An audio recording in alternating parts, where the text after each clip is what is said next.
In the Torah, Hashem refers to us as his children, which you would imagine is a symbol of our innocence and an unconditional love between us and Hashem. But on closer examination, it turns out that there are layers to this relationship illustrated in the very first time that Hashem refers to us as his children in this week's parasha. The very first time that the Torah refers to the Jewish people as Hashem's children, which is Parasha Seinu in our parasha Ksiv, it doesn't simply say children, but rather says B'ni B'chori Yisrael, that we are the firstborn child to Hashem, which Rashi explains means B'chori L'Shen Gedula. It's an expression of greatness. Now, generally speaking, in many of the places that our sages make reference to us as Hashem's children, it always emphasizes the fact that we are children like a small child, which is beloved to a parent. In other words, emphasizing the fact that we are like a young child, like the pasuk that says, Nar Yisrael, that the Jewish people are considered like a young child, and therefore the Eibishter has a special love for us. And the Chazal refer to a mashal of a king, who had many sons, and he loved the youngest more than all the others, because that's how it is, right? The youngest child gets special attention and love. In that case, with Tzorech Lavin, we have to understand, seeing as the natural love to a youngest child is greater than the love to the other children, which means that it's more obvious that there is love for a small child than for an older, more mature child. If that's the case, and that's how it is right throughout Chazal, how come our pasuk over here, which is the first one to illustrate the greatness of the Jewish people as Hashem's child, here it says, here the emphasis is that we're the Bechor, which implies that we're the oldest and the greatest of the children. It seems to fly in the face of what the metaphor of a child is supposed to achieve. So, in order to understand that, let's just understand firstly the logic. Why is it that there'd be greater love for a younger child? So let's begin by exploring the spiritual psychology of why it is that you love a younger child more than an older child. Once a child is older, which means they've now developed intellect, they've developed emotions, character, it is possible that the father now loves the child not solely because he's my child, but because of independent factors. Maybe you love the child because they're so wise and they follow such a smart way of living. Or because the person has good character. Or maybe because the child has such tremendous honor for the parents. Those are all types of love that have a rational basis. So it's not so obvious that you're loving the child just because it's your child. Whereas when a father loves a young child, all you can see is that there's an unconditional, essential love between this father and this child. Because as a young child, he hasn't yet developed a mature understanding of the world or developed character. Not only that, the fact that a child will listen to his parents and honor his parents, it's not something that the child has yet come to realize there's a value in doing. And it's part of the core essence of who he is. Because the child feels, this is my father, and therefore I have to do what my father says, and I have to honor my father. And that's where it begins and ends. Which means that when a father expresses love of a young child, it's not love of the faculties of the child, it's love of the child. It's an essence love. Because this is his son, and a child and parent are one essence, therefore he loves that child. Ben Godel, whereas an older child, it doesn't mean that the child, once they mature, is now no longer one with the parent. The DNA is always the DNA. The essential connection is always there. But because there is now also the awareness of elements about this child, traits of this child that I love, that obscures me seeing that this is an unconditional, absolute love, because I could blame it or I could attribute it to certain elements that the child has. So coming back to the young child, where there is no rational basis for the love, So you see very obviously that the love the parent has for the child is because this is my child and we have this essence relationship. And that's what we mean when we say that the father loves the youngest child more than the others. It's not favoritism, it's just that the love is very clearly coming from the essence of the father and no other external factors. Okay, so now that we understand that spiritual psychology, let's go back and understand how this applies to our story, which is not a human parent and child, but rather the Eibishter and us. So the same way that the relationship plays out with human parents and children, it's exactly the same kind of process, so to speak, between the Eibishter and us, between the Eibishter, who is our supernal father, and we who are his children. In fact, to the contrary, the reason human relationships are this way is a reflection of the divine relationship. The fact that parents have a built-in love to their children is only an evolutionary outcome of the fact that the Eibishter has such an essence love for his children, which is us, the Jewish people. Which is why Torah, which is absolutely precise and honest and true, uses the love of a parent to a child to illustrate the love of Hashem to his children. And therefore, in the same way as we've identified two kinds of loves, or two levels of love between a parent and a child, the same way we can identify two levels of love between the Eibishter and us. When the Yidden do what the Eibishter wants, and you can clearly see the advantage of the Jewish nation over everybody else, then you could say the Eibishter loves us because of our contribution, because of what we've done, because of our greatness. But like the love of a father to a mature child. That's why you find there's a medrash on Mishlei that actually links this pasuk B'nai B'chor Yisrael to the greatness and dedication of the Jewish people, where it says the word B'chor is related to Shebikru Ma'asim Tovim Lifnei HaKadosh Baruch Hu Har Sinai, that they came forward to preempt good deeds for the Eibishter at Har Sinai. In other words, they were enthusiastic to do what the Eibishter wants. Because as we've already identified, when you say Bechor, you're talking about the fact that we can see the greatness of the Jewish people. But despite the fact that we can claim reason that the Eibishter should love us, there's a deeper love, which is the essence of the love that the Eibishter has for us. And the reason for that essential love is, in the same way as a child is the DNA of the parent, we have a Chelek of the Eibishter inside us, which is our neshama. And that would be much more similar to the love that a father has for the young child. This is the kind of love that Hashem has unconditionally for us. And the magnitude of this love is not dependent on how much investment we put in to serving the Eibishter. Like the Medrash tells us.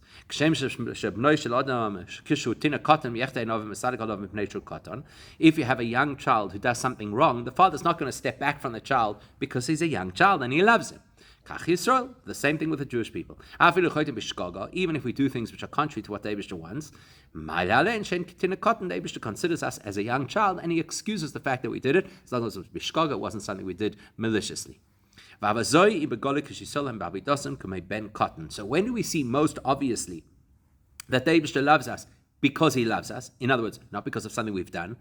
That's primarily visible when the way that we're serving Hashem is that we look like we're behaving like young children, which means if a person is conscious of all his assets, his development, his maturity, he recognizes, look, I understand things about God. I feel a mature love and awe of Hashem.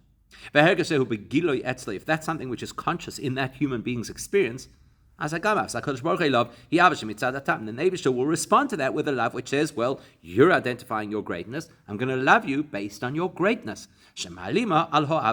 Which, as already mentioned, when I'm loving somebody because of what they've done and achieved or who they've become, then I lose sight of the fact that I actually love them in essence.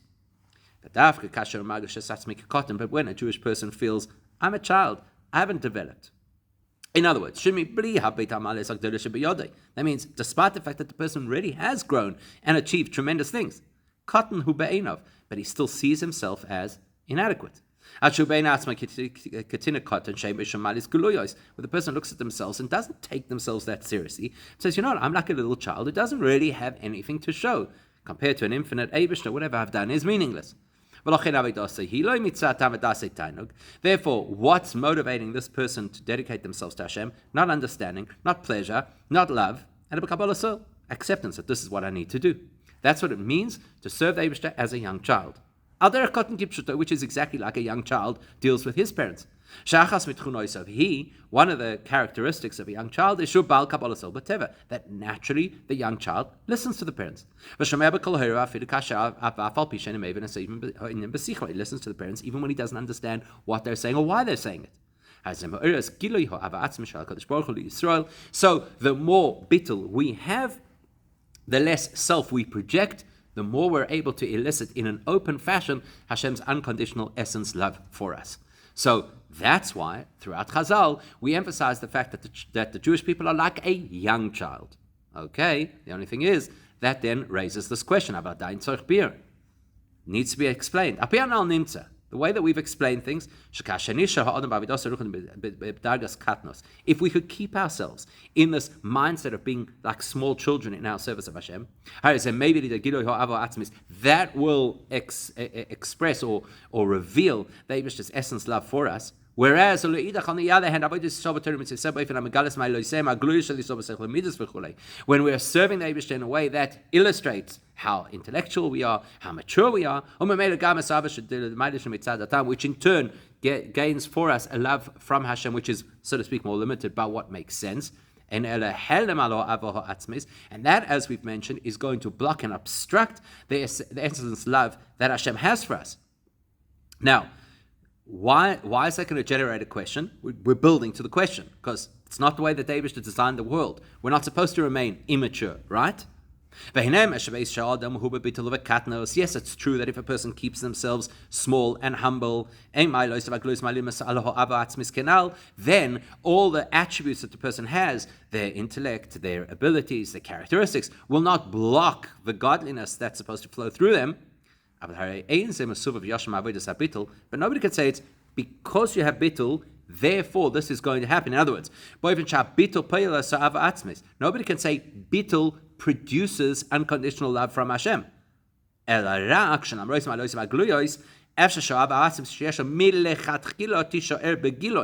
have to remember, the unconditional love that Hashem has for us is the status quo. That is the original, because remember, like a parent with a young child, you love that young child with your essence, because they haven't yet given you a reason to love them. So it's not that if a person has bittul, that generates the love, which is Hashem's essence love, because that's always been there. It's just that if you have bittul, it prevents all the other accolades from getting in the way of that love. What the bittul achieves is that the mailas hagluyos, my intellect, my emotional maturity, are not going to block the ava atzmis that the Eibishter has for me. So here's the question. Seeing as the Eibishter designed us to naturally progress and mature, and the nature of that maturation process is that we become more conscious of ourselves and our attributes and our achievements. Surely the Eibishter's intention with that was not to block the essential love that he has for us. Which means that when I start to serve the Eibishter using my own mind and my own attributes, if I'm doing it correctly, it should not detract from the ava atzmis, but rather it should actually accelerate, and it should elevate my bittul and therefore the ava atzmis. Now, how could that be? Because it seems contradictory. We've said as long as I'm, so to speak, young and naive, then the ava atzmis can come through. Whereas if I'm sophisticated, I block the ava atzmis. Yet here we're suggesting that it's the sophistication that actually increases the ava atzmis. How so? The explanation is we have to be clear about this. When I, as a Jewish person, doing it right, am serving Hashem with understanding, with developing a mature emotional attachment, that is not a contradiction to bittul, but to the contrary. That is the next stage of the development of bittul. In other words, the fact that I have to exercise my brain to understand Torah and therefore godliness, and the fact that I have to work on myself, that I should feel the excitement and the thrill and the pleasure of Torah mitzvahs, that's not because I have the personal interest in doing so. That's because that's what the Eibishter wants, because the Eibishter designed humans to have brains and to have hearts, and therefore he wants me to incorporate the godliness in my brain and my heart, so therefore that's why I'm doing it, not because of me. Like, for example, we know that there are 3 different brands of mitzvahs. The Torah split the mitzvahs into 3 categories. So we could say the distinction between the types of mitzvahs is not only their reasons, but the way that you fulfill different mitzvahs will be different. If I'm doing a mitzvah that is eidos, then I have to do the mitzvah in such a way that it testifies to that particular thing. So if I'm eating matzah and making a Pesach Seder, it has to be a symbol of Yetzias Mitzrayim. And if I'm keeping Shabbos, it's got to be an indication of the fact that David rested on the 7th day. And if I'm following a mitzvah which is a mishpat, like for example not stealing, it has to sink down into my head that I understand that stealing is wrong. It's not just that I say, I don't know, the Eibush said I should do this.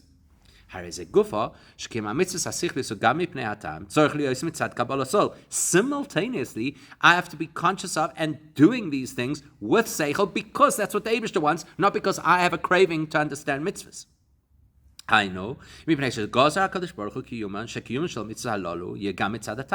Eibishter decreed that the correct way to fulfill these mitzvahs is that they resonate with the human mind as well. In other words, bittul produces a focus or investment in understanding or developing an emotional attachment. Which means as I develop in my intellectual and emotional capacity, that does not detract from the sense of bittul and complete dedication to the Eibishter. It does the exact opposite. If the only reason I'm activating my brain and the only reason that I'm activating my characteristics is because that's what the Eibishter wants, that implies that my Kabbalah soul is now at the next phase of development. Or to put it differently, there's nothing about me that is excluded from my bittul. I don't have to switch off my brain to have bittul. I don't have to switch off my feelings to have bittul, because my feelings and my mind are incorporated into the experience of bittul, which is a much higher level of serving the Eibishter. It's not only now are my attributes not conflicting with this essence love that the Eibishter has, but to the contrary, it's actually increasing the degree of Ava Atzmis that exists within me. Not only does the Eibishter love me at my core, but the Eibishter loves me absolutely in my brain and in my emotions as well. Hanakuda Hanal. Now that concept, this Sikha the Rebbe said also as a siyum of Masechta Brachos, and so he's going to bring this concept into the message at the beginning and specifically the message at the end of Masechta Brachos. Hanakuda Hanal Shavidasa Shal Yisol B'Sichel Midos V'Sichel Yosritzav Emshach Shal Kabbalah Sol Shaloi. This principle that human development, my intellectual and emotional maturation, has to be an extension of my Kabbalah Sol and Bittul. This is alluded to the fact that the first Gemara that exists concludes with the greatness of Torah scholars, which is obviously intellectual development. Because it tells us that Talmidei Chachamim rest, that they don't rest, not in this world and not in the next world. They're constantly progressing, and Talmidei Chachamim and they also increase peace in the world. And the Masechta concludes with the words,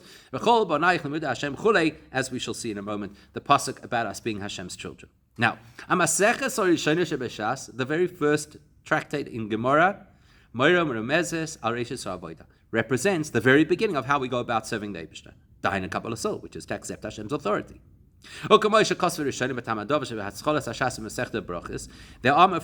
Rishonim who point out that the reason we start Shas with brachas is the Reishis Chochma, because before you can get to have the intellectual development of Gemara, Yiras Hashem, you have to learn about how to fear the Eibishter.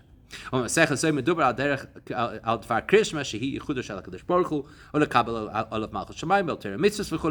And that's why this Masechta begins with Shema, which is the fundamental principles of accepting Hashem's authority and accepting the authority of mitzvahs.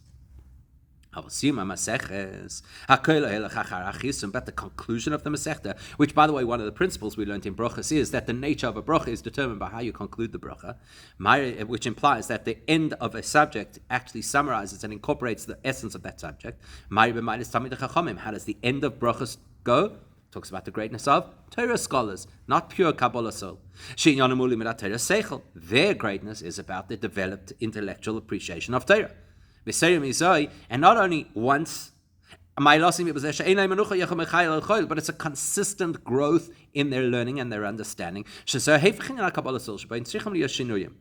the opposite of Kabbalah Soul. Kabbalah Soul should be an absolute and a consistent standard at all times, in all situations. Whereas means that I'm constantly changing, improving, and growing. That alludes to the fact that how do you take Kabbalah Soul to its climax, to its ultimate state? When that Kabbalah Soul seeps into human understanding. Even the most incredible seichel that exists, which is Torah seichel. When everything about this person's great intellectual prowess and great knowledge is all anchored in Yiras Hashem, and are an expression of Kabbalah Soul, that is a Talmid Chacham. Now we're going to drill down into the end of the Masechta and see how this is expressed in the very final lines of the Masechta. So this union of Kabbalah Soul on the one hand, and intellectual and emotional development on the other. And as we've mentioned, Kabbalah Soul is what expresses our intimate and innate relationship with Hashem. That has to be linked into the more revealed aspects of the person's greatness, which is the Seichel HaMidas. That is alluded to in the final statement of the Gemara, which is, all of your children are studying what the Eibishter wants us to know, and there's great peace amongst your children. Says the Gemara, that second word, bonayich, don't read it as your children, read it as those who build. In other words, this pasuk has two parts to it. Aleph, the first part is that their children learning the Eibishter's Torah. In that context, children means children, literally. Then, Beis, there's a second part of it, which is that there's going to be a lot of peace for your children. It's those children that the Gemara redefines as don't read them as just simply children, but those who build the world. Which means that Talmidei Chachamim who build and effectively sustain the world, they are the ones who bring peace into the world. Now, you should ask yourself, why do we need the first part of the pasuk? Because actually what the Gemara is analyzing is the second part of the pasuk. So why does it have the first pasuk? Or the first part of the pasuk. So it would appear that the reason for that is firstly to make the link to Talmidei Chachamim, because that's the part of the pasuk that speaks about learning. And it's also to help us understand why the Gemara is doing a drasha of the word bonayich in the second half of the pasuk by illustrating that the word bonayich was already in the first part of the pasuk and it's obviously not simply repeating itself. That's pshat. But we could take it deeper to say the first part of the pasuk, which describes the greatness of learning Hashem's Torah, actually is it's an insight and an explanation of what it means. What does it mean? It's explanation. So we know that any time the Torah says don't read it as such, but read it as such, it's never suggesting that we completely remove and reject what the pasuk has actually stated. It's giving us an additional insight. And that's exactly what's happening over here. Even when we say, don't read it bonaich, read it boinaich, still, the word bonaich, that it's referring here to Hashem's children, remains valid. And therefore, what is it teaching us? It's teaching us as follows. What's the greatness of Talmidei Chachamim who build the world and bring peace into the world? That's only available if they're studying Torah with the bittul and Kabbalah soul that you're supposed to have, like a little child that does whatever the parent says. As mentioned, the greatness of a child is when the child is young, or the specialness of the relationship of parent to child is when the child is young, which means that the Eibishter has this unlimited love for us when we are in a state of smallness. And then you'll ask, what's the link between bittul and learning? There are two opposite ways of serving the Eibishter. Therefore, the pasuk starts off by telling us that all of your children learn the Eibishter's Torah, meaning in the Jewish experience, we do not separate learning Torah and having bittul. You know how you learn Torah? In a way of bonayich, being the Eibishter's child. As long as a person is conscious of the fact that I'm the Eibishter's child, meaning that my essence is one with the Eibishter, that propels me that everything that I do should be completely aligned with and united with a godliness. Why do I have seichel? To learn the Eibishter's Torah.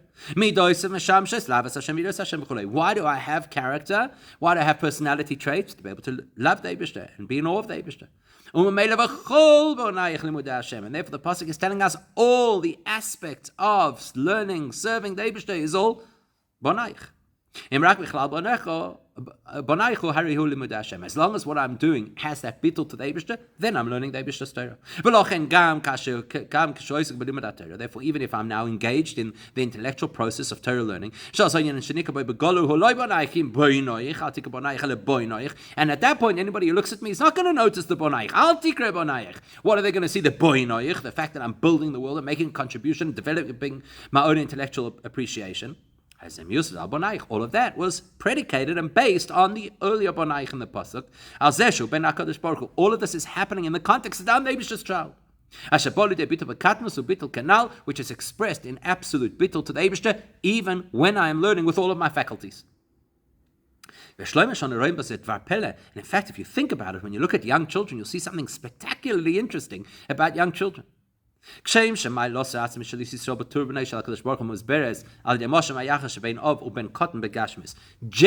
speaking, we said, to understand the relationship of the Eibishter to Yidden, let's understand the relationship between a parent and a young child. When you love the child unconditionally, they haven't yet proven to you why they need to be loved. One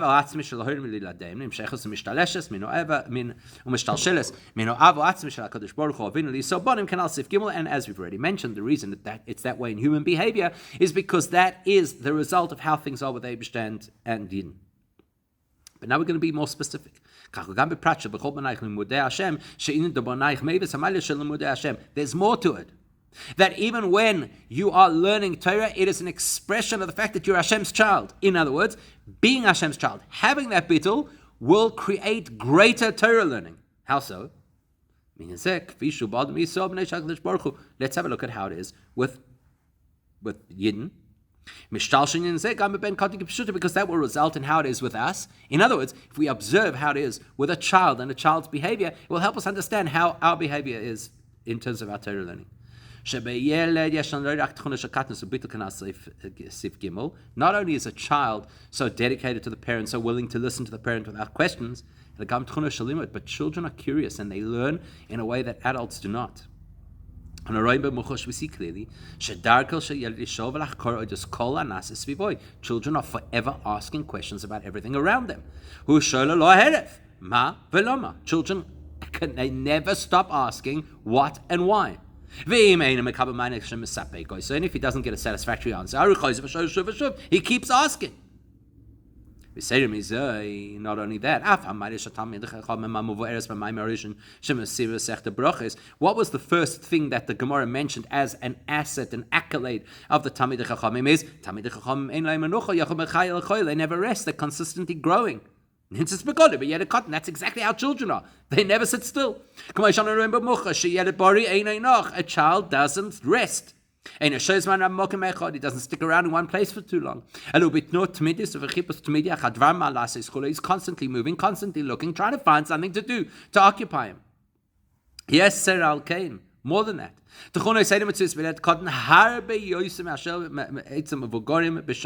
These attributes of constantly questioning and constantly looking for something are far more pronounced in children than in adults. It comes naturally to children. Adults have to remind themselves to be curious and remind themselves to keep growing and looking for new things. Why is that? Because, as we mentioned, when a person is in a state of bonaich, bittul to the Eibishter, then limudei Hashem, they're going to learn more. That translates into the fact that children on earth, regular human children, are constantly pursuing information. Because it's the person as the bittul of a child is constantly learning Torah as they should. The Rebbe says that's how it is in the Jewish world. Spills over into the entire world, and that's the nature of all children. With all of that information, we can now satisfy ourselves why it is that the Torah, describing us as Hashem's children, which should surely illustrate our youngness, so to speak, Dafka speaks about Bechori, our greatness.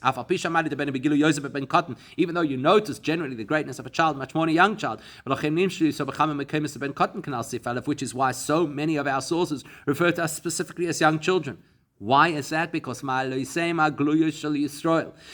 a Jew develops these great attributes of love and fear of Hashem and Torah learning, etc., which is why we would call this person a Bechor, great person. That is not in any way separate from the core value, which is to be the Eibishter's child. In fact, to the contrary, as we've illustrated, at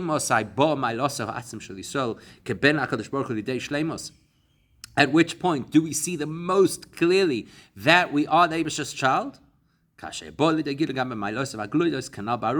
When I'm not only the Eibishter's child in a naive way, I'm the Eibishter's child in all of my mature development.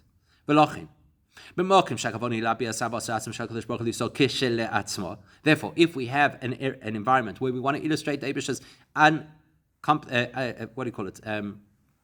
unlimited love for his people, for the Jewish nation, then we refer to that as the love of a parent to a young child. Because, as we've already illustrated, that's where you will naturally see the greatest love is to the young child. When the child is not yet shone, then the father's love to that child is just because it's my child. Whereas when the child grows up, and now the child has various other attributes which attract the father's love in a rational way. As we've illustrated, that's going to interfere with seeing and feeling and experiencing this innate, unconditional love. But then we can put in effort and we can change that. We could be mature and still not blocking the love that the Eibishter has for us, to the extent that our developed self can actually illustrate, in even greater sense, the love that the Eibishter has for us. When you want to illustrate the essence of the Jewish people, then you don't just call us little children. Say B'nai Bechori, because the essence of the Jewish person is that we can translate that bittul out into every facet of our being. Like we said, it's the V'chol Bonaich that allows me to keep learning. That bittul that keeps me growing. Because